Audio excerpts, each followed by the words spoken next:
Baik, Assalamualaikum warahmatullahi wabarakatuh. Pada video kali ini kami akan menjelaskan materi terkait belajar.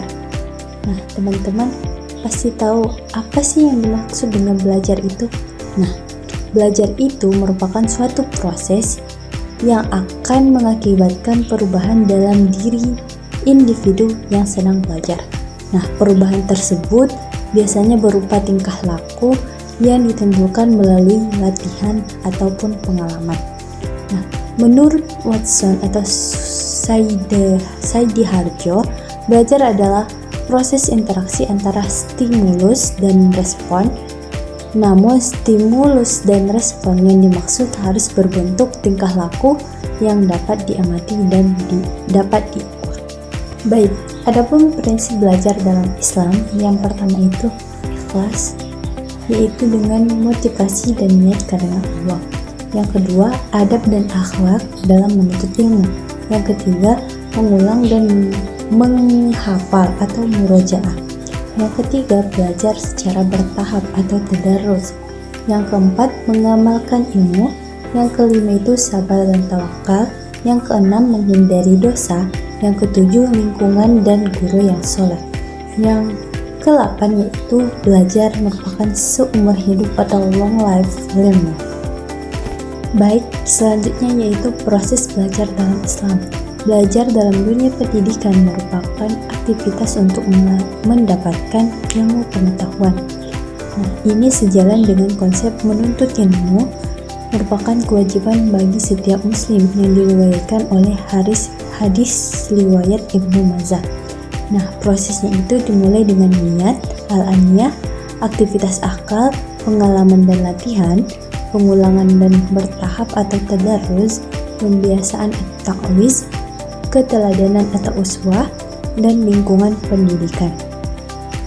Oke, sekian penjelasan dari saya, akan dilanjutkan oleh teman saya. Assalamualaikum warahmatullahi wabarakatuh. Di sini saya sebagai pemateri kedua akan melanjutkan penjelasan tentang belajar. Di sini ada 3 subbab yang akan saya jelaskan. Yang pertama, faktor yang mempengaruhi belajar. Yang kedua, 3 jenis metode pembelajaran. Dan yang ketiga, tujuan belajar dalam Islam. Nah, yang pertama itu faktor yang mempengaruhi belajar. Faktor yang mempengaruhi belajar ada 2 macam, yaitu faktor internal dan faktor eksternal. Faktor internal artinya faktor yang berasal dari dalam diri kita.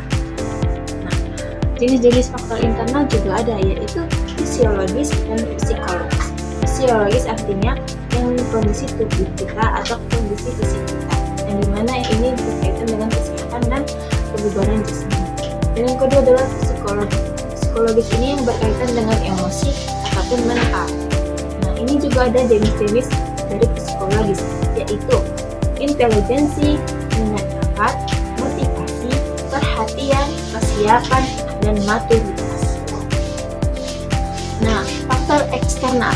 Faktor eksternal artinya faktor yang berasal dari luar diri atau lingkungan. Nah, jenis-jenis lingkungan atau faktor eksternal yaitu lingkungan sekolah, lingkungan keluarga, dan lingkungan masyarakat. Di sini maksud dari lingkungan sekolah yaitu cara mengajar guru, sarana dan prasarana, dan lingkungan keluarga.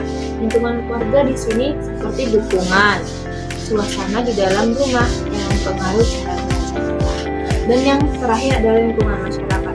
Lingkungan masyarakat ini mencakup budaya dan nilai sosial.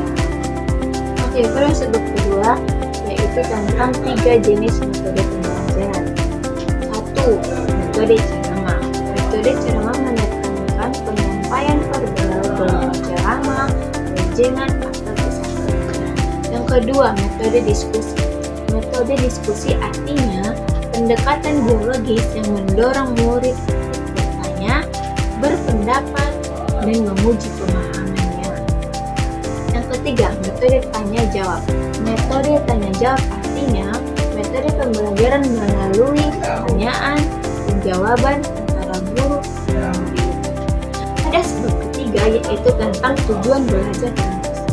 Tujuan belajar dalam Islam adalah meningkatkan keridhaan Allah dengan menggunakan ilmu sebagai jalan pengabdian serta ibadah.